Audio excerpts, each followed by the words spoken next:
bicara data epidemiologis itu kadang-kala berubah ya. Ada yang menyampaikan 7 dari 10, ada yang menyampaikan 8 dari 10 bahkan ya. Di mana wanita ini memang sekarang ini kecenderungannya punya risiko yang lebih tinggi ya, terutama pada kanker tertentu, dan usia untuk terkena kanker pun sekarang juga semakin muda ya. Saya pernah menjumpai itu kemarin terakhir itu ada anak usia 14 tahun dengan kanker tiroid ya. Lalu ada beberapa pasien saya juga 18 tahun itu sudah kena kanker ovarium ya. Kanker ovarium yang kanker indung telur yang menyerang kedua ovariumnya, bayangkan ya. Jadi memang ada kecenderungan sekarang angka kejadian kanker itu semakin meningkat. Ya, jadi kalau menurut data kanker di dunia sudah kelihatan belum ya? Sudah ya? Aman dong, aman. Sebentar, berubah nggak? Berubah ya? Kayaknya laptop saya nih yang ya. Jadi menurut data di Indonesia sekarang ini, sebentar saya ulangnya jadi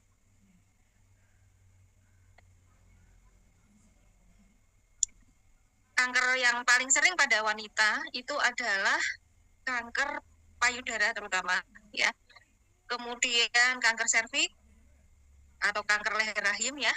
Lalu kanker paru-paru dan juga kanker pada usus besar ya. Lalu sudah itu ada kanker hati. Di mana jumlah kematiannya juga relatif tinggi ya.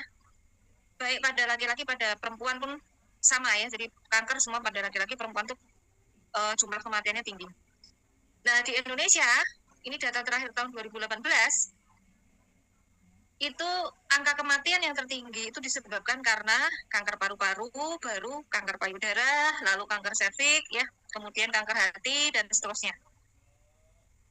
Nah, kalau kita ingin tahu mengapa ya kanker itu bisa terjadi, sebetulnya kanker itu prosesnya itu tidak mendadak ya, tidak instan. Seorang wanita bisa terkena kanker itu prosesnya bahkan bisa terjadi sejak ketika dia di dalam kandungan ibu. Ya, terjadi perubahan ekosistem ya, terutama di dalam tubuhnya yang disebut disbiosis. Jadi prosesnya bisa jadi jauh sebelum anak itu lahir ya, masih di dalam kandungan. Nah, di mana disbiosis ini kalau akhirnya diikuti oleh faktor-faktor lain ya, seperti misalnya faktor paparan agen-agen kimia yang berbahaya ya, misalnya logam berat ya seperti merkuri, lalu aluminium ya, kemudian paparan zat-zat berbahaya dari misalnya ibunya waktu di dalam kandungan itu ketika kita hamil ya, itu menggunakan kosmetik yang berbahaya dan sebagainya, maka itu akan mempengaruhi juga ya resiko anak itu kemudian hari menderita kanker. Karena sebenarnya orang sakit itu program, kenapa kok kita bisa sakit, itu programnya itu sudah terprogram sejak bahkan di dalam kandungan ibu, 0 ya, 0 hari sampai dengan 2 tahun kehidupan anak itu. Jadi disbiosis yang terjadi pada masa itu akan mempengaruhi semua hormonal, semua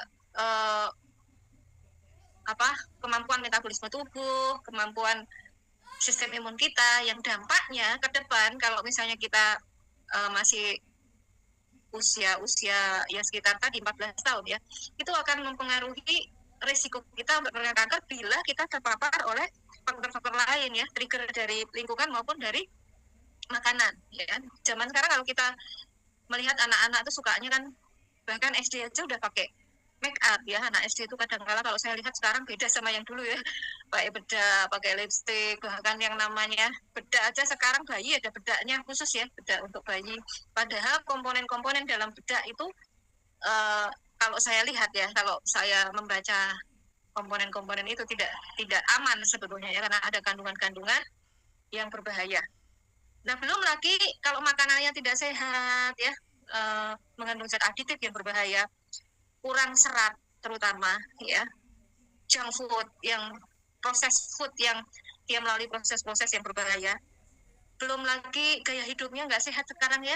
Kalau kita lihat anak-anak tuh main HP, kadang-kala dikasih tahu jangan sampai malam ya tetap main HP sampai malam. Ya kadang-kala karena alasan tugas, ya anak-anak zaman sekarang tuh dikasih HP bahkan usia berapa SD ya? SD itu udah tugas karena harus mencari tugas di internet misalnya, apalagi kemarin pandemi COVID ya. Itu juga mempengaruhi paparan radiasi karena sebetulnya salah satu faktor lingkungan yang juga berbahaya itu adalah radiasi. Ya, radiasi dari HP kita, dari sinar matahari, dari radiasi sinar-sinar non pengion ya, dari misalnya lampu yang mengandung merkuri ya, kadang-kadang kita bisa hati-hati juga dengan lampu karena lampu itu ada yang mengandung merkuri ya. Kemudian radiasi dari alat masak misalnya microwave ya, hati-hati juga. Layar televisi ya, maka memang sebaiknya seperti nonton TV pun itu dibatasi ya screen time-nya, lalu jarak dari tempat kita menonton, yaitu ada aturannya. Maka itulah yang akhirnya mempengaruhi metabolisme tubuh, kemampuan menyeimbangkan antara radikal bebas dan antioksidan terutama ya, karena itu pengaruhnya nanti ke arah tingkat stres oksidatif dalam tubuh, dan ditambah dengan disbiosis yang menyebabkan racun-racun dalam tubuh itu tertumpuk, baik oleh karena metabolisme maupun karena paparan zat-zat yang berbahaya tadi, sehingga akhirnya tubuh itu menderita peningkatan bakteri-bakteri atau virus ya, karena salah satu yang meningkatkan faktor kita mudah terkena kanker itu adalah mutasi yang dipicu oleh virus ya, seperti kanker leher rahim ya, itu berkaitan dengan HPV misalnya, itu karena disbiosis di tingkat virum kita ya, karena kita juga punya virum ya. HPV sendiri itu sebenarnya bagian dari virum kita. Nah akhirnya terjadilah translokasi atau perpindahan bakteri dan virus yang menyebabkan regulasi tubuh kita dalam membuat sel itu tumbuh ya, jadi terjadi peningkatan namanya proliferasi. Proliferasi itu kemampuan sel itu membelah diri dan berkembang ya dan tumbuh. Itu menjadi berlebihan dan tidak terkontrol ya, apalagi kalau di situ ada peradangan ya, ada peradangan. Nah peradangan ini juga akan membuat lingkungan itu lebih rentan ya untuk memberi seperti pupuk pada pertumbuhan yang tidak normal tadi ya. Dan ditambah kalau misalnya anak kita tuh kurang tidur, karena tidur itu sebetulnya bukan hanya sekedar istirahat ya. Tidur itu adalah satu mekanisme dalam tubuh untuk memperbaiki dirinya ya, memperbaiki sel kita yang rusak, membersihkan radikal bebas tadi. Karena ketika kita tidur sebetulnya pada saat itu terproduksilah hormon atau antioksidan yang paling kuat di dalam tubuh kita yang disebut sebagai the mother of antioksidan ya, melatonin namanya, di mana tubuh baru bisa memproduksi kalau mata kita itu tidak terkena cahaya. Maka kalaupun kita tidur, harus kita pastikan mata kita tidak terkena cahaya dengan cara salah satunya adalah dengan mematikan lampu. Nah, jadi kalau pada kondisi-kondisi ini mendukung pertumbuhan kanker, maka akhirnya terbentuklah proses yang namanya karsinogenesis. Jadi harus ada disbiosis dulu, ada paparan zat yang memicu namanya karsinogen ya, ada perubahan tadi, keseimbangan perbaikan sel, ada pertumbuhan yang berlebihan. Nah terjadilah yang namanya karsinogenesis, dan karsinogenesis itu prosesnya panjang ya, tahunan ya, dimana diikuti dengan yang namanya promosi inisiasi ya. Jadi ada mekanisme yang bertahap ya, promosi inisiasi tumorigenesis namanya, terbentuklah benjolan, itu namanya tumorigenesis. Nah lalu terjadilah yang namanya kanker. Nah kanker itu bisa bermetastasis atau melakukan penyebaran ke tempat yang jauh dari sumbernya. Misalnya kanker payudara, dia suka ke tempat tertentu kalau kanker payudara itu. Seperti kanker prostat, kanker payudara itu dia kalau menyebar sukanya misalnya ke paru-paru, ya ke tulang. Jadi kadang-kadang saya pernah menjumpai itu benjolan di payudara kecil sebetulnya, bahkan ketahuannya justru dari metastasis ya. Jadi saya punya teman di Kairo itu bulan Ramadan tahun lalu tuh tiba-tiba menghubungi saya. Beliau itu mengeluh tulang panggulnya itu sakit sehingga beliau tidak bisa tidur kalau kakinya itu tidak ditekuk. Beliau usianya masih muda, beliau seorang profesor tapi usianya masih muda sekitar 35-an ya. Nah terus saya tanya keluhannya seperti apa, kemudian beliau tadinya hanya berpikir ini sebetulnya bukan medis gitu ya, tapi kalau saya pikir 35 tahun ada peradangan atau ada nyeri pada sendi panggul itu kita harus curiga itu metastasis kanker. Nah akhirnya saya sarankan untuk melakukan pemeriksaan dan ternyata betul ya terjadi itu merupakan metastasis dari kanker payudara. Dan ternyata kanker payudaranya itu sebelumnya ya nggak terlalu yang ganas-ganas banget gitu ya, tapi ternyata sudah metastasis ke panggul. Jadi memang sekarang ini banyak hal-hal yang cukup cepat ya terjadi yang namanya turbo cancer ya, karena memang paparan zat toksin di lingkungan kita itu mungkin sudah sangat luar biasa ya. Nah, mengapa seseorang itu bisa terkena dysbiosis ya? Terutama dysbiosis di mana? Yaitu di usus ya, di mikrobiota usus ya. Bisa karena stres ya. Perempuan itu cenderung emosinya tinggi ya kadang-kadang ya. Dia apa-apa dipikirkan, overthinking gitu ya kadang-kadang. Kemudian makanan yang tidak sehat ya tadi ya, kurang serat, proses food, terlalu banyak zat aditif ya. Paparan obat-obatan bukan hanya antibiotik ya, tapi juga obat mah, hati-hati ya. Kemudian penggunaan obat-obatan yang misalnya berkaitan dengan penyakit autoimun ya, kortikosteroid. Lalu sistem imun yang memang tidak terbentuk dengan baik ya, rata-rata orang yang sakit kanker itu sistem imunnya nggak seimbang ya.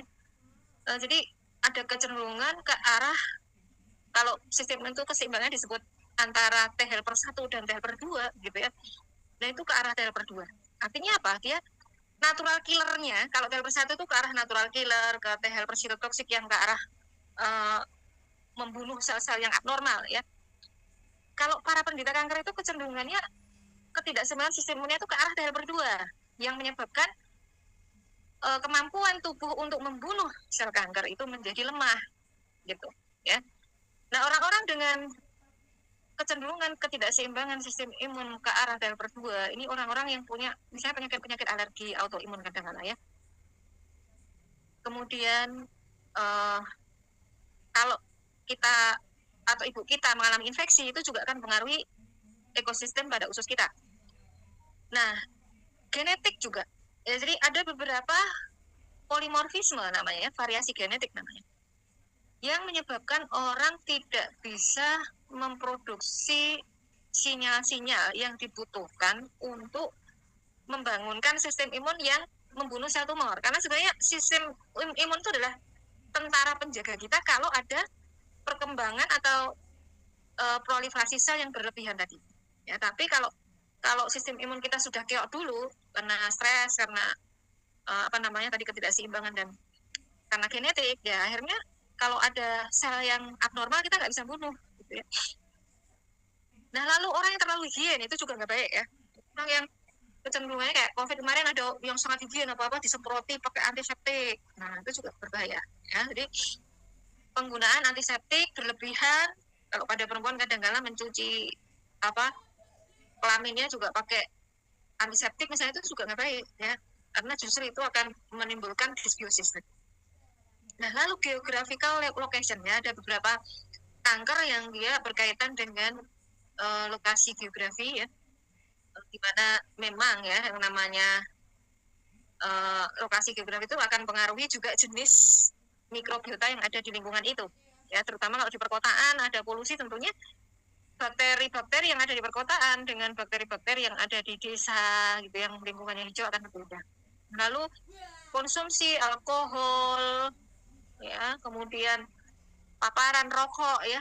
Sebenarnya kalau rokok itu, kalau itu tembakau organik ya, lalu tidak ada tambahan-tambahan, ini kayak makanan aja ya. Jadi orang merokok itu kalau rokoknya sehat sebenarnya nggak masalah ya, tapi kalau rokoknya rokok yang mengandung zat-zat aditif yang berbahaya, nah itu yang bermasalah ya. Karena sebenarnya rokok sendiri kalau kita teliti ya, bahkan bisa digunakan untuk terapi kanker sebenarnya ya. Jadi guru-guru saya kebetulan dulu meneliti tentang penggunaan tembakau untuk detoksifikasi ya, tapi tentunya tembakau khusus ya, tembakau yang diolah khusus, lalu ada campuran herbal dan lain-lain, sehingga bukan rokok yang beredar di masyarakat sekarang. Nah, lalu prebiotik dan probiotik ya, ini faktor yang sebetulnya mengurangi disbiosis ya. Nah, maka kalau kita ingin tidak mengalami disbiosis ya, kita harus mengkonsumsi prebiotik probiotik ya, lalu makanan yang tinggi serat ya, karena sebetulnya kita itu dalam kehidupan sehari-hari itu kalau kita makan itu adalah beternak ya, kita itu beternak mikrobiota yang ada terutama di dalam usus kita, karena usus itu adalah ekosistem yang paling kuat. Nah, jadi akar masalah dari kanker termasuk kanker payudara itu adalah disbiosis, bukan hanya di usus sebetulnya ya, ternyata disbiosis itu juga terjadi pada payudara. Ini yang menarik ya, jadi payudara kita itu punya ekosistem. Kok nggak bisa? Nih, kelihatan nggak? Kelihatan ya? Ya, jadi pada payudara yang sehat, di situ ada beberapa spesies mikrobiota yang hampir mirip dengan di usus kita, ya. Nah, tapi tentu di sini ekosistemnya lebih sedikit, ya. Nah, lalu pada orang yang sakit, termasuk yang kena kanker payudara tadi, di sini banyak bakteri-bakteri yang berbeda, yang dia memproduksi terutama toksin-toksin dan faktor-faktor yang mendukung perkembangan kanker. Ya, contohnya di sini adalah Clostridia. Ya, ini juga banyak pada orang-orang yang misalnya sakit Clostridia itu pada orang-orang yang sakit autis misalnya, yaitu Clostridia banyak. Ya. Lalu juga bakteri-bakteri yang dia berada di dalam payudara ya. Kalau seperti Clostridia ini sebenarnya dia berasal dari usus ya. Nah, bakteri yang lain yang perlu kita perhatikan di sini ada Staphylococcus. Staphylococcus itu sebenarnya bakteri yang dia punya kecenderungan menyebabkan kita payudaranya meradang. Ya, kalau kita menyusui kadang-kadang kan karena sumbatan itu akhirnya ada peradangan dan bernanah ya. Nah, itu sebenarnya salah satu penyebabnya Staphylococcus ini.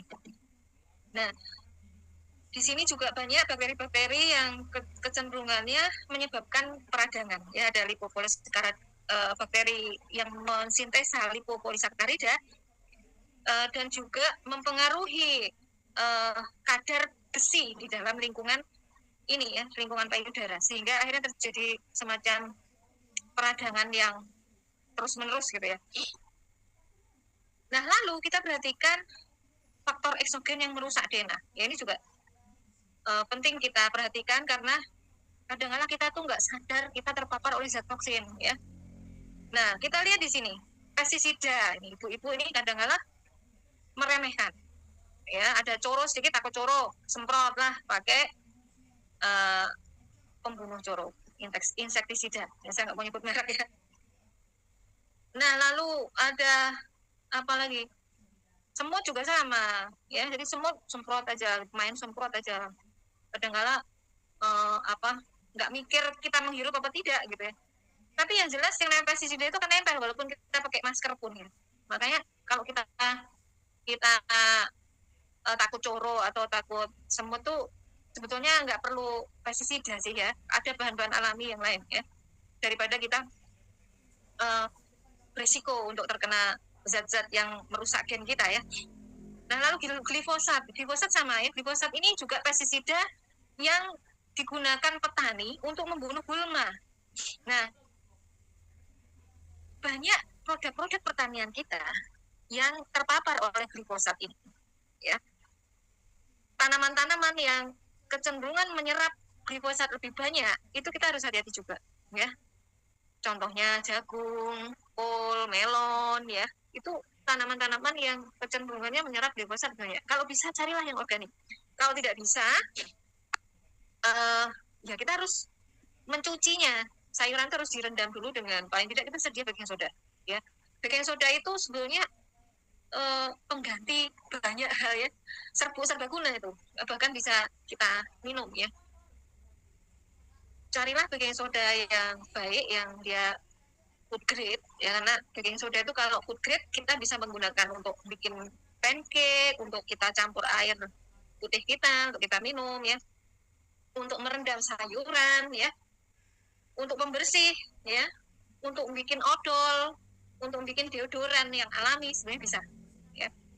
Jadi kalau kita ingin membersihkan pestisida dalam sayuran, rendam dulu dengan mencampur baking soda tadi dengan air 1 liter, lalu kita rendam dulu sekitar 12 menit, lalu kita cuci dengan air mengalir. Nah, itu dalam penelitian oleh para ilmuwan di Korea, itu terbukti bisa mengurangi pestisida ya, walaupun tidak semuanya ya, dia hanya mengurangi di luar ya, di luar dari kulit-kulitnya itu ya. Nah, kalau mau lebih bersih lagi ada cairan probiotik yang untuk merendam itu ya, cairan probiotik untuk merendam.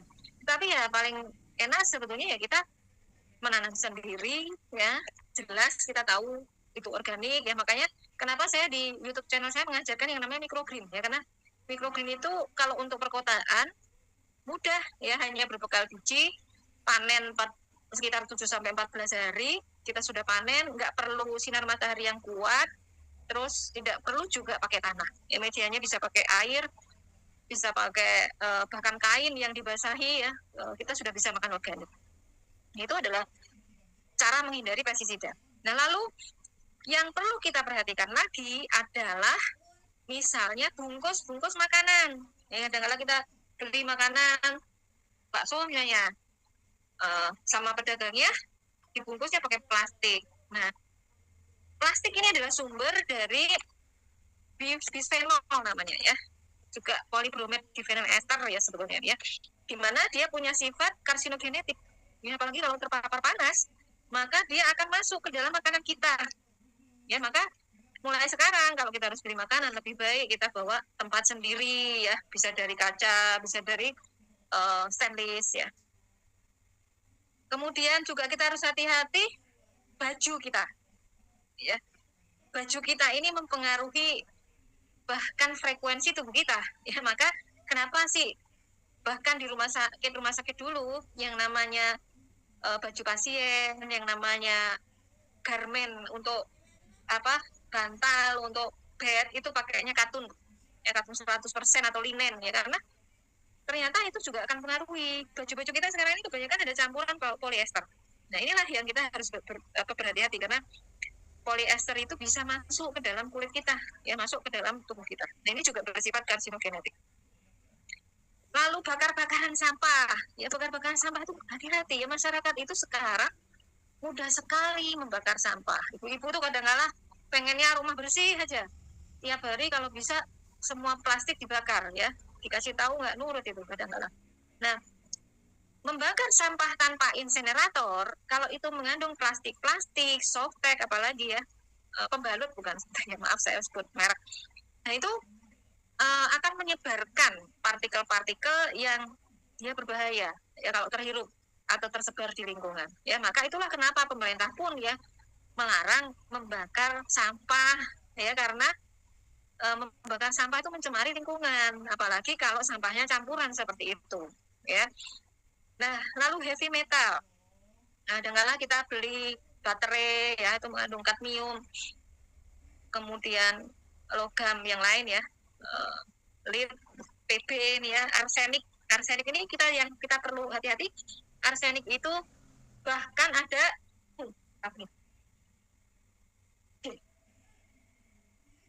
arsenik itu ada di dalam beras.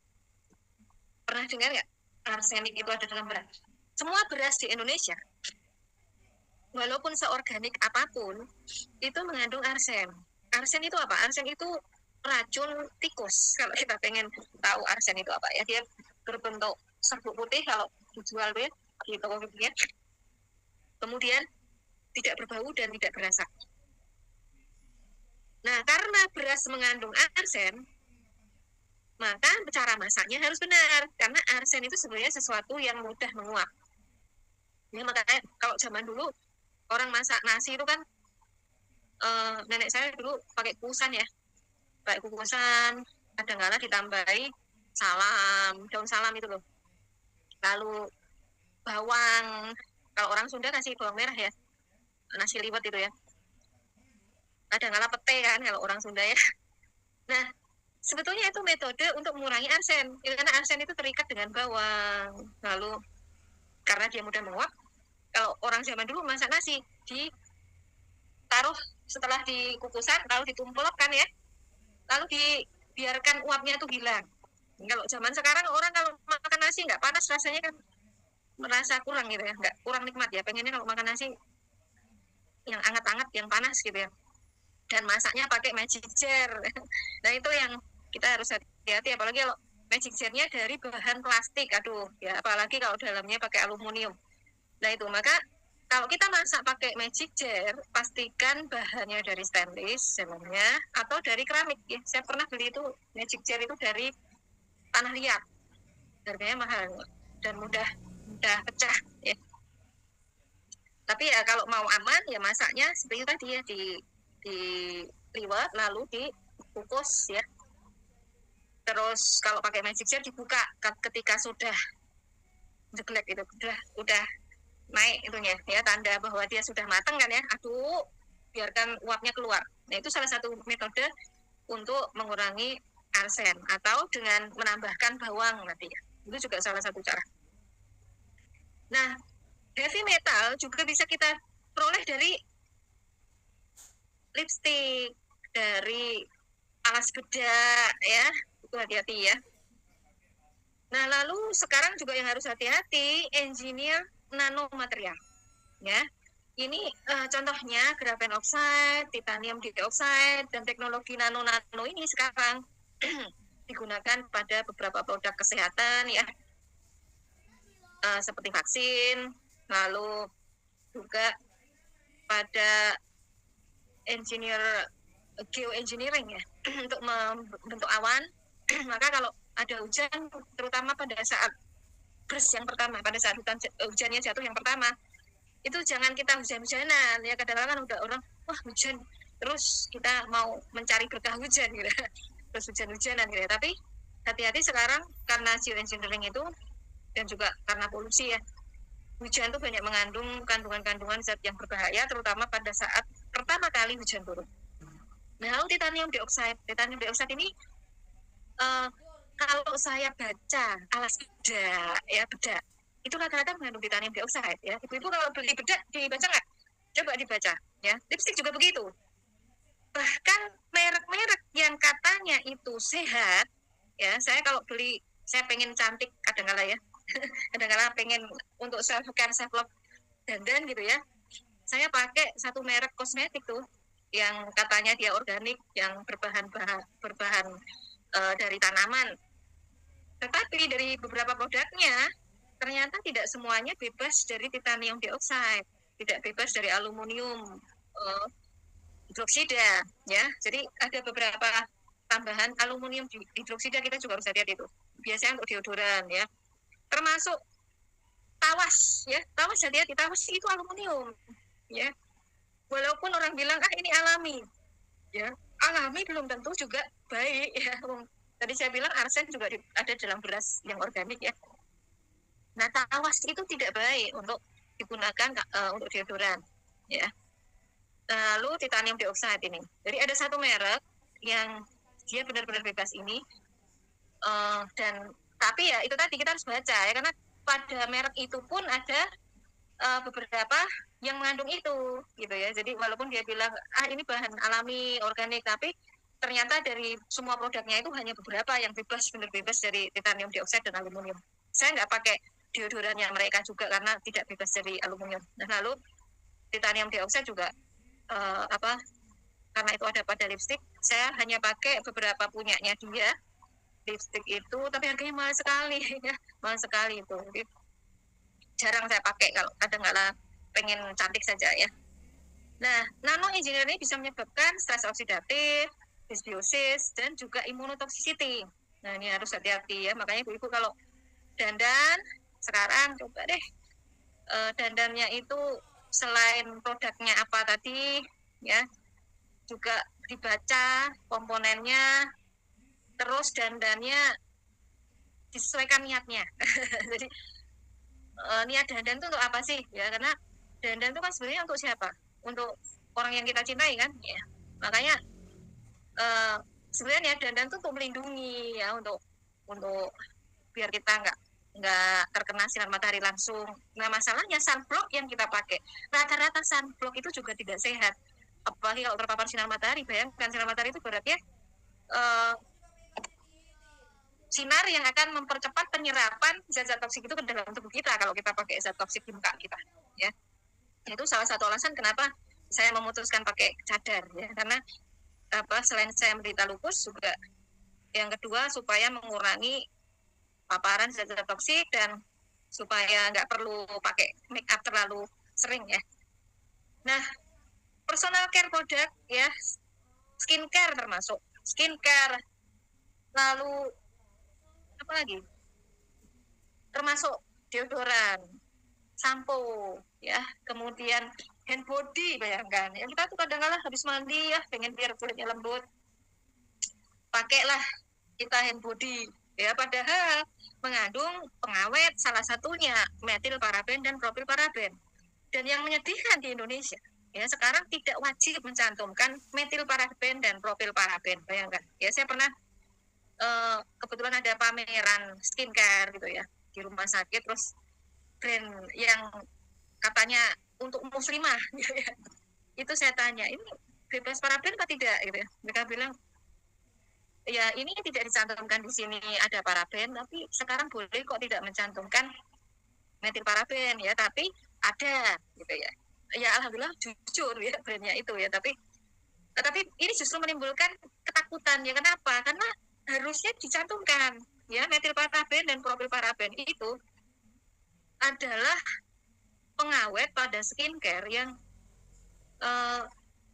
dia bersifat merusak keseimbangan hormonal wanita. Kalau wanita itu punya gen-gen familial yang dia memang berisiko untuk terjadi kanker dan dia punya hiperestrogenisme, kemudian kankernya itu jenis-jenis yang sensitif dengan hormon, maka ini berbahaya karena dia bersifat estrogenik dan anti androgenik properties ya. Ini juga kita harus hati-hati kalau punya anak laki-laki ya Bapak Ibu ya, karena dia punya efek anti androgenik properties ya. Nah anak laki zaman sekarang ini ya sekarang beda ya. Sekarang ini anak laki-laki itu punya kesadaran untuk ganteng lebih besar gitu kan. Mereka pengennya wajahnya mulus, nggak jerawatan, kadang-kala pakai skincare kita juga gitu ya. Nah maka ya kita harus mendidik anak-anak kita ya, karena kalau misalnya anak laki-laki kena metil paraben dan propil paraben, anak laki-laki kita bisa menjadi kecewek-cewekan, menjadi kewanita-wanitaan, jadi feminim dia ya. Nah maka kita harus hati-hati ya mendidik keluarga untuk berhati-hati memilih personal care, termasuk juga mandi dengan sabun yang berbasis minyak ya. Sabun itu kalau murah itu pasti mengandung zat kimia ya. Sabun yang berbasis minyak rata-rata harganya mahal ya, sabun yang berbasis minyak itu, dan dia harus bebas dari metil paraben, harus bebas dari namanya SLS ya. SLS itu sodium lauret sulfat. Sodium lauret sulfat itu zat yang dia punya sifat membuat sabun kita berbusa banyak. Nah kalau mandi itu sebetulnya yang bikin bersih itu bukan busanya, ini yang harus kita ingat ya, karena busa itu bahan kimia ya. Mandi itu yang penting adalah bersih, bukan berbusa. Ini yang harus kita tanamkan pada keluarga kita. Sabun yang baik justru tidak berbusa ya. Akan lebih baik kalau kita bikin sendiri itu ya, dari kadang-kala bahkan saya tuh nggak pakai sabun kalau mandi ya, jujur ya, karena tahu bahwa itu sabun kebanyakan mengandung itu ya. Kadang-kala saya hanya pakai misalnya kalau saya habis ngopi ya, bekas kopi saya tak kasih jeruk nipis. Untuk deodoran juga sama, jeruk nipis ya, kadang-kadang saya pakainya baking soda gitu dengan minyak. Mungkin saya punya minyak, kadang-kadang saya campur minyak VCO ya. Gosok gigi juga begitu, gosok gigi itu VCO sebetulnya lebih sehat gitu, karena dia bisa menarik kotoran dengan baik, termasuk membersihkan muka ibu-ibu ya. Jadi VCO itu virgin coconut oil, itu lebih baik daripada sabun muka ya. Jadi kalau kita mau bersih sebenarnya pakai VCO, habis itu kita cuci muka dengan sabun sabun yang sehat seperti punyanya AFC itu ada ya, sabun kolagen itu akan lebih bagus daripada kita pakai sabun muka yang berbusa yang membuat muka kita kering. Nah, termasuk minyak wangi ya. Dan lalu biar wangi gimana dok gitu ya? Pakai minyak esensial atau lebih baik ya. Jadi saya selalu membawa kalau saya bepergian terutama ke negara-negara bermusim dua ya, itu biar kulit nggak kering atau ke lokasi-lokasi yang kering ya, misalnya ke Kopeng aja, saya kan kebetulan saya punya rumah di Kopeng, itu saya nggak pakai hand body, saya pakainya minyak ya, minyak ada beberapa minyak yang dia wangi itu ya, ada minyak jasmine ya, minyak zaitun plus jasmine ya, ada yang berbasis WCO juga ada. Nah itu lebih baik daripada kalau kita menggunakan hand body. Jadi kalau pengen wangi sudah kasih aja ya. Lebih baik beli minyak esensial yang mahal tapi sehat daripada kita beli deodoran atau apa itu minyak wangi yang kandungannya ada alkohol dan ada PGE, misalnya ada apa ya, polisorbat G50 apa 60 gitu ya. Itu makanya kita tuh apa harus baca apa yang ada di dalam produk-produk yang kita gunakan sehari-hari, termasuk sabun antibakteri ya. Jangan pakai sabun antibakteri, itu iklan yang menyesatkan ya, karena kita tuh butuh bakteri. Kalau iklan sabun mengatakan ini bisa membersihkan semua kuman, nah itu malah berbahaya. Kita itu bukan makhluk yang steril, kita itu justru lebih mikrobiom daripada sel kita sendiri. Nah lalu kalaupun kita tidak terpapar oleh zat-zat toksik, secara endogen DNA kita itu setiap hari rusak ya. Nah tapi tubuh yang sehat, sel yang sehat itu adalah sel yang mampu menjaga keseimbangan antara kerusakan DNA dan perbaikan DNA. Jadi ketika proses perbaikan DNA ini baik, kalau ada DNA yang rusak, maka sel itu dia akan melambat proliferasinya, di stop ya. Jadi ada kayak monitoring di setiap proses siklus sel itu ya, dihentikan. Ada protein-protein yang bertugas menghentikan gitu ya. Lalu ada polisinya yang melakukan monitoring, ini ada nggak sih kerusakan DNA gitu ya. Kalau ada dipotong, diperbaiki gitu ya. Nah lalu kalau proses ini rusak karena kita kurang tidur tadi salah satunya ya, atau karena ada mutasi pada gen perbaikan, maka bisa terjadi kerusakan DNA yang bisa menyebabkan ketidakstabilan dari genom manusia ya, sehingga kalau terpapar sedikit terhadap zat-zat yang bersifat karsinogenik tadi, akhirnya terjadi mutasi ya. Tapi tidak cukup hanya satu mutasi ya, makanya kenapa tadi saya bilang bahwa kanker itu prosesnya multi-hit ya, harus ada mutasi-mutasi yang lainnya ya. Nah mutasi-mutasi terutama pada gen yang mengatur pertumbuhan, gen yang mengatur mensupresi tumor. Kita punya gen mensupresi tumor sebetulnya ya. Lalu ada gen perbaikan. Nah itu yang membuat akhirnya seseorang itu mudah terkena kanker. Kalau tidak ada mutasi sebetulnya yang terjadi bukan kanker ya, tapi penuaan ya, penuaan dini, penuaan sel ya. Ya ini penyakitnya beda lagi ya, penyakit degeneratif, penyakit metabolik gitu ya. Nah jadi kerusakan DNA dan mutasi gen ya, di mana antara kerusakan DNA dengan mutasi gen ini berbeda ya. Kerusakan DNA itu adalah hasil abnormalitas fisik pada DNA. DNA itu kan seperti apa ya? Seperti untaian ya, untaian tali, terus ada ininya ya, ada asam amino yang berbentuk tangga ya, seperti uliran gitu. Dan itu harus stabil ya, karena kalau itu pecah baik itu single atau double strand, itu akan menimbulkan produk-produk sampah dari DNA yang kalau itu menumpuk di dalam tubuh juga berbahaya. Nah, normalnya kalau ada kerusakan DNA itu dikenali dengan enzim ya, dan dilakukan perbaikan terutama saat kita tidur tadi. Ya, maka kalau kita tidak ingin kena resiko kanker ya, kita tidurnya harus sesuai dengan jam biologis ya. The rule of 9 itu sangat penting ya. Kalau kita ingin punya ingin stabil ya, ingin stabil DNA-nya. The rule of 9, matikan lampu. Bahkan kalau perlu setiap hari anak itu harus dipastikan tidur paling tidak sampai jam 3 pagi. Ya. Lalu tidur siang. Ya, tidur siang itu penting ya. Jadi kenapa zaman dulu anak-anak itu harus disiplinkan disuruh tidur siang? Ya karena sebenarnya tidur siang itu juga penting ya. Nah, mutasi itu bisa mengaktifkan onkogen namanya ya, di mana dia akan menyebabkan pertumbuhan kanker. Lalu kalau terjadi pada tumor supresor gen ini akan menyebabkan kontrol terhadap pertumbuhan itu hilang, remnya hilang ya, dan ini menyebabkan genom kita tuh nggak stabil ya.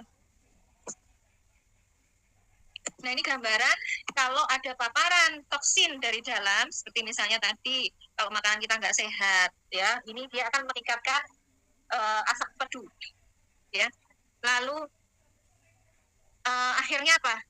Peningkatan ROS ya, peradangan, di mana di situ terutama sel-sel yang memicu perkembangan tumor ya, ada makrofag dan neutrofil itu meningkat.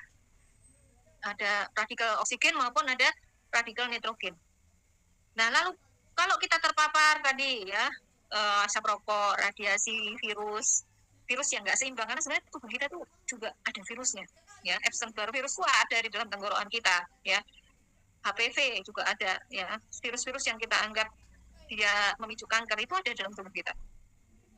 Hanya seimbang tidak, terus dia berada di habitat yang sesuai apa tidak gitu ya. Nah, bila kita terpapar genotoksin tadi ya, dari yang sudah saya sebutkan tadi, maka terjadilah kerusakan DNA. Nah, tergantung tipe sel apa yang terkena. Kita tuh punya beberapa macam sel ya, namanya somatic cell, ada germ cell namanya ya.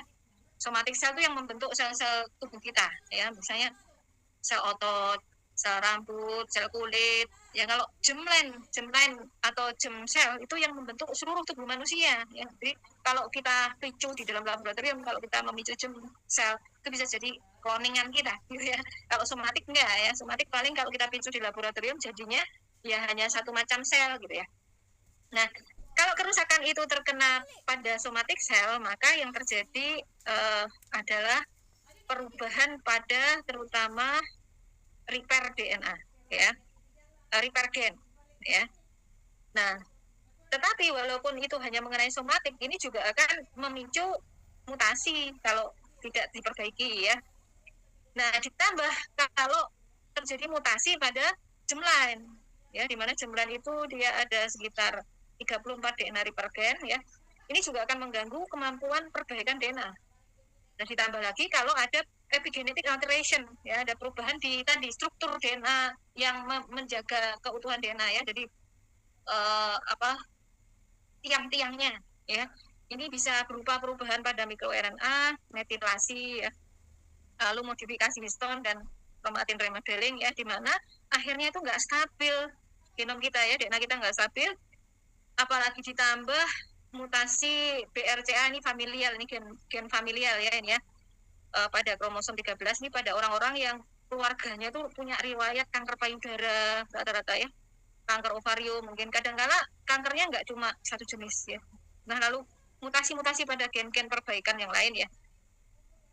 Kemudian ini akan menyebabkan akhirnya kemampuan DNA diperbaiki itu menurun sekali, sehingga mudah sekali DNA itu rusak dan akhirnya akan meningkatkan resiko peningkatan mutasi pada sel-sel somatik dan juga perubahan epigenetik yang akan memicu mutasi-mutasi berikutnya sehingga terjadilah kanker. Ya, jadi prosesnya panjang sekali ternyata ya. Nah lalu mitokondria. Ini penting ya. Kenapa sih perempuan itu harus kita jaga? Ya karena sebetulnya risiko seseorang terkena penyakit itu tergantung juga kualitas mitokondria. Padahal kualitas mitokondria kita itu salah satunya dipengaruhi oleh ibu kita, karena mitokondria berasal dari ibu kita. Nah rata-rata orang-orang yang terkena paparan zat-zat toksik seperti tadi saya bilang arsen, merkuri ya. Merkuri baik dari makanan atau lingkungan ya, karena merkuri itu ada banyak sekali di lingkungan juga ya. Emisi karena merkuri, karena pertambangan emas. Ya, karena makanya kenapa saya nggak suka emas ya?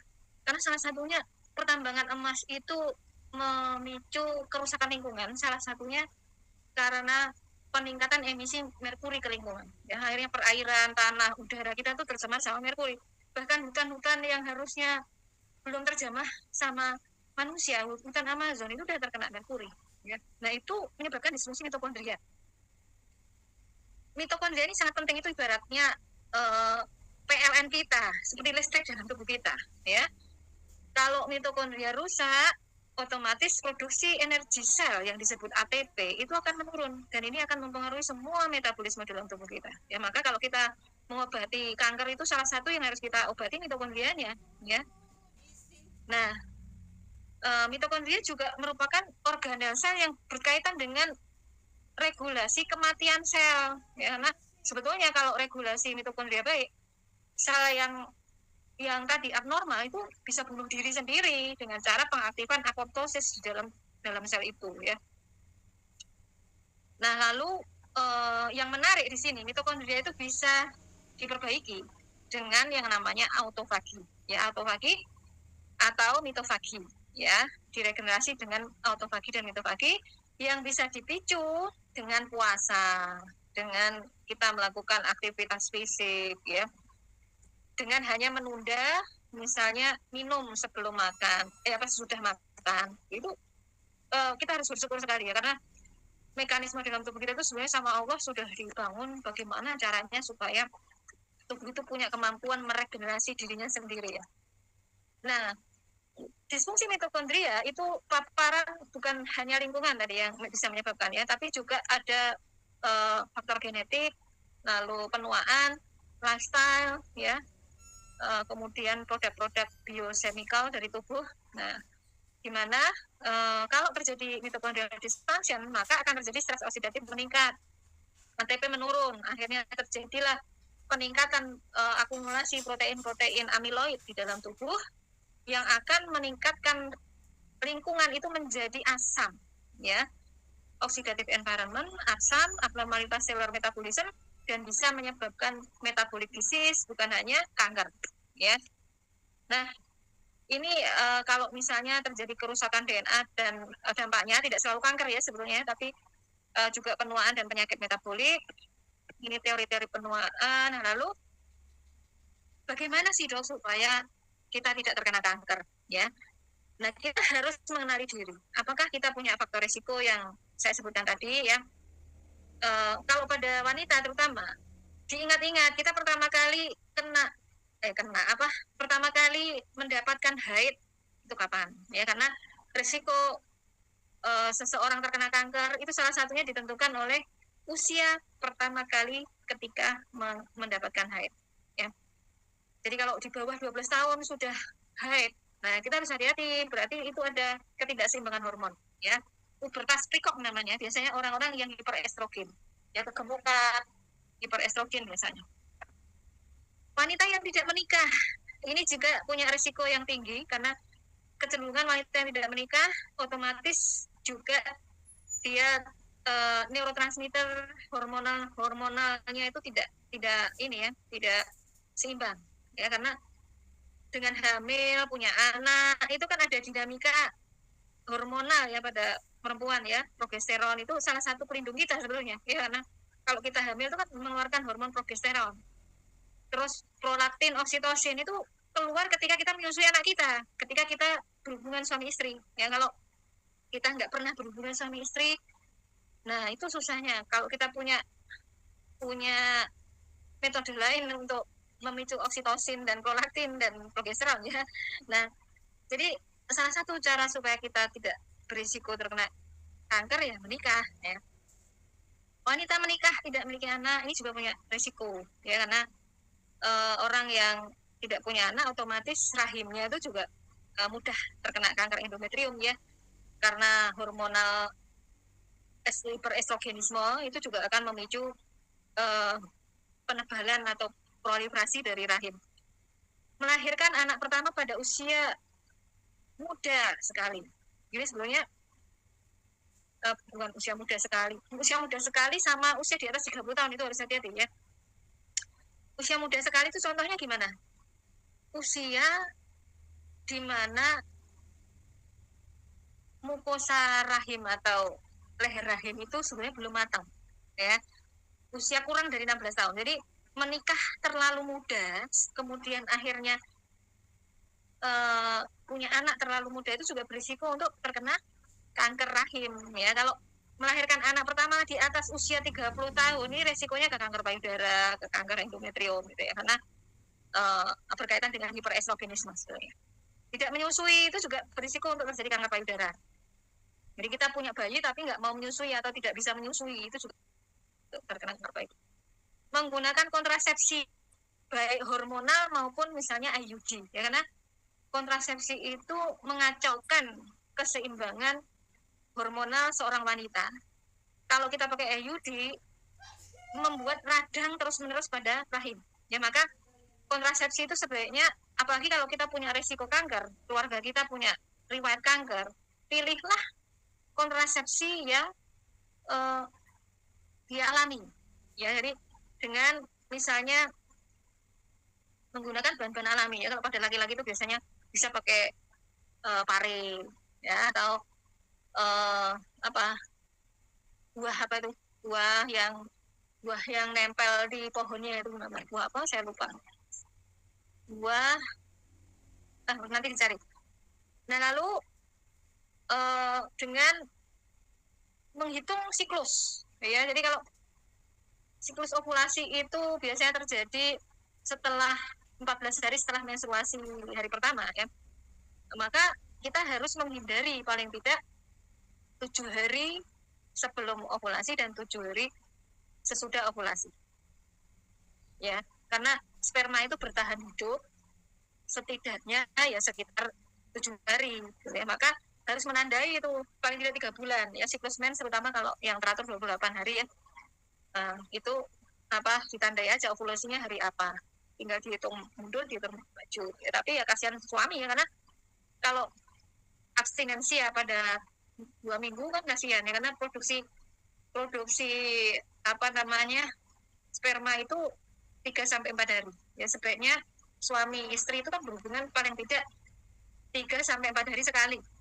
Kalau tidak kasihan suaminya, apalagi kalau suaminya tua, ya, karena dia akan meningkatkan resiko untuk terjadinya hiperplasia prostat, ya. Maka kalau kita ingin melakukan abstinensia untuk kontrasepsi itu pertimbangkan suami, ya, lalu minta izin suami atau pakai kondom, ya, itu lebih baik, atau pakai metode coitus interruptus, yaitu lebih baik daripada kita menggunakan hormonal maupun menggunakan IUD. Nah, lalu menopause lebih dari 55 tahun ini juga hati-hati, ya. Pernah operasi tumor jinak payudara, ini juga hati-hati karena itu sudah menunjukkan bahwa apalagi kalau dalam keluarga itu yang punya benjolan di payudara nggak cuma dia, ya. Saya punya 2 pasien sebetulnya yang seperti itu. Jadi adik dan kakak saat masih gadis pernah terkena benjolan jinak, ya, tumor namanya fibroadenoma. Nah, lalu akhirnya diangkat, dioperasi pada saat muda. Nah, pada saat sudah menopause, tahu-tahu tumbuh lagi. Nah, dan si adiknya itu kebetulan kan teman saya di laborat, ya. Saya tahu di laborat kan paparan zat kimia banyak, lalu gaya hidupnya juga nggak sehat. Nah, terus dia bilang dia mengkonsumsi herbal waktu itu. Saya bilang ini tidak bisa mempan kalau hanya dengan herbal, ya, karena cepat pertumbuhannya. Saya raba dari awal sampai dia tumbuh 1 bulan tuh besarnya tuh udah menurut saya progresif gitu. Jadi saya sarankan untuk dilakukan terapi medis menggunakan antibodi monoklonal. Alhamdulillah sampai sekarang masih hidup, ya. Nah, lalu kakaknya itu kebetulan nggak mau sama sekali, ya, bahkan disuruh mamografi nggak mau, di biopsi nggak mau, pokoknya maunya yang alami. Ya, akhirnya saya turuti juga, ya, saya carikan beberapa herbal yang saya ketahui itu bisa, ya. Terus pengobatan 2 tahun sama gaya hidup modifikasi, stres, ya, stres kita manajemen, ada doa-doa juga, alhamdulillah 2 tahun hilang, ya. Riwayat kanker dalam keluarga, hati-hati, stres, ya, makanya manajemen stres itu penting, ya. Kadang-kala juga stresor ya. Stresor dari keluarga itu yang paling saya ketahui punya faktor yang kuat ya untuk seorang wanita, ya, terutama suaminya ya. Lalu konsumsi lemak dan alkohol yang berlebih dan perokok tadi ya. Faktor risiko yang penting yang lain tadi saya bilang adalah kurang tidur ya, maka tadi harus tidur yang baik ya. Ya, jadi supaya kita tidak terkena kanker, kita bisa mengurangi risiko dengan mengkonsumsi terutama ini vitamin D ini.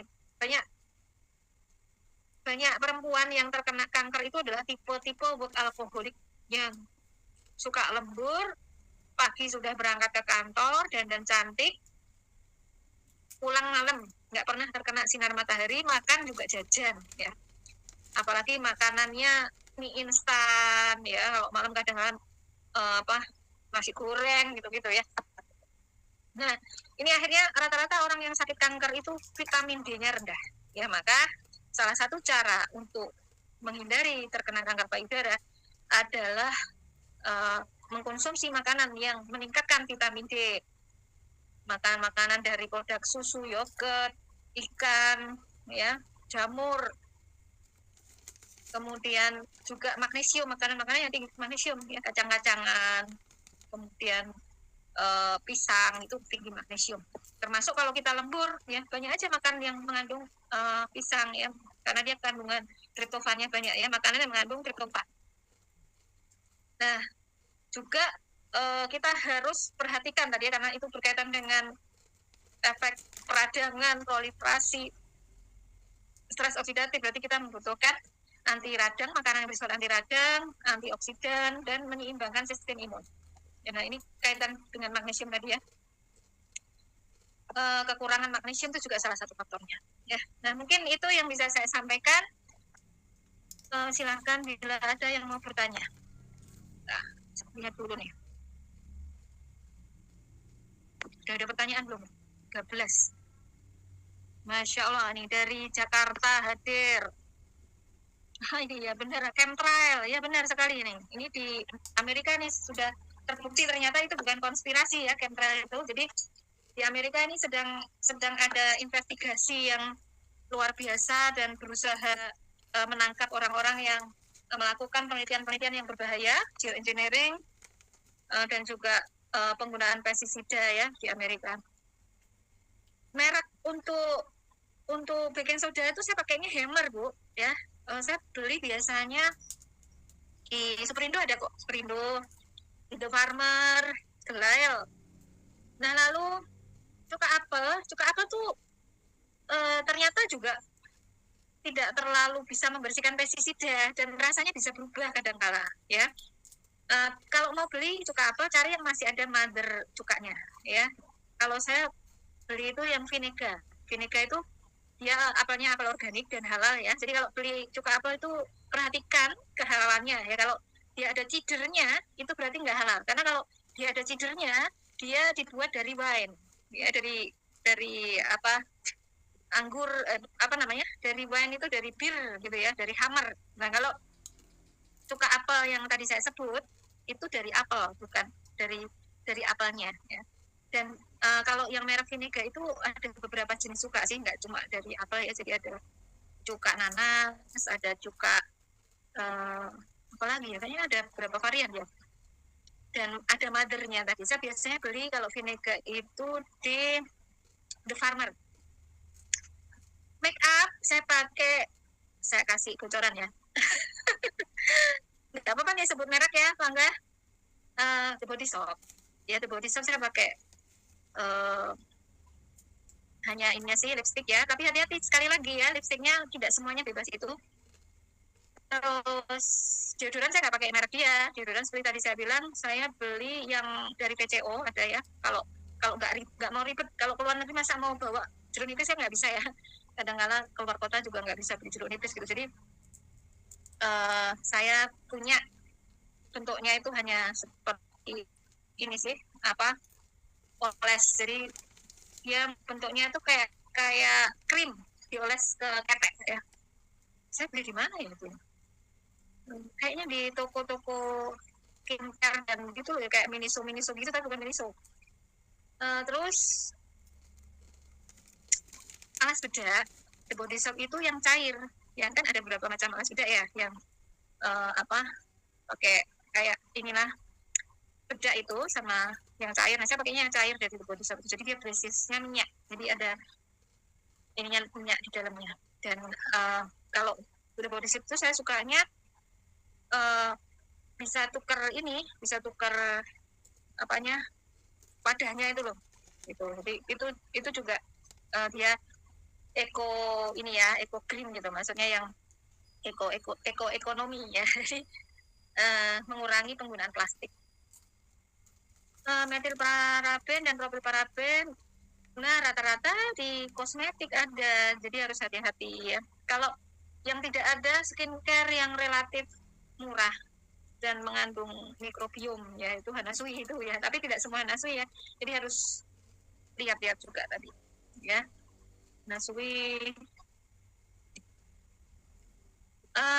nah kadang-kala memang kita harus mengkonsumsi makanan superfood ya Bu, karena kalau kita sudah punya bakat dan penyakit yang membuat kita lebih rentan ya, dan gaya hidup kita itu nggak bisa kita atur ketat, belum lagi makan sehat juga aksesnya kurang ya, nyari yang organik susah ya, otomatis kita harus menjaga diri dengan superfood. Seperti saya konsumsi, saya punya lupus ya, saya nggak pernah konsumsi methylprednisolon, nggak pernah konsumsi obat-obat medis ya. Saya hanya mengkonsumsi usukusi dan subarasi itu. Usukusi dan subarasi itu udah vitamin D-nya ya. Tapi yang jelas setiap hari kalau kita mau sehat ya, ada provitamin D. Yang makanan lain yang tinggi provitamin D yang murah misalnya jamur. Ya, jamur merang itu atau jamur tiram itu dijemur dulu ya, 30 menit baru kita masak. Karena dengan dijemur dulu itu dia akan meningkatkan kandungan vitamin D-nya. Dan dengan dijemur dulu vitamin D-nya itu sudah aktif. Rata-rata produk-produk yang ada kalau itu dari makanan, itu kan vitamin D-nya tidak aktif ya. Jadi kecuali minyak hati ikan. Nah, minyak hati ikan itu dia mengapa nanti bahkan makanan kita di surga itu salah satunya adalah minyak hati ikan. Itu karena itu kandungan vitamin D-nya tinggi dan sudah aktif, tidak perlu diaktifkan oleh sinar matahari ya. Orang-orang Eskimo, orang-orang yang berada di tempat-tempat yang kurang sinar matahari, sama Allah itu juga ada ya, dikasihnya ikan ya, karena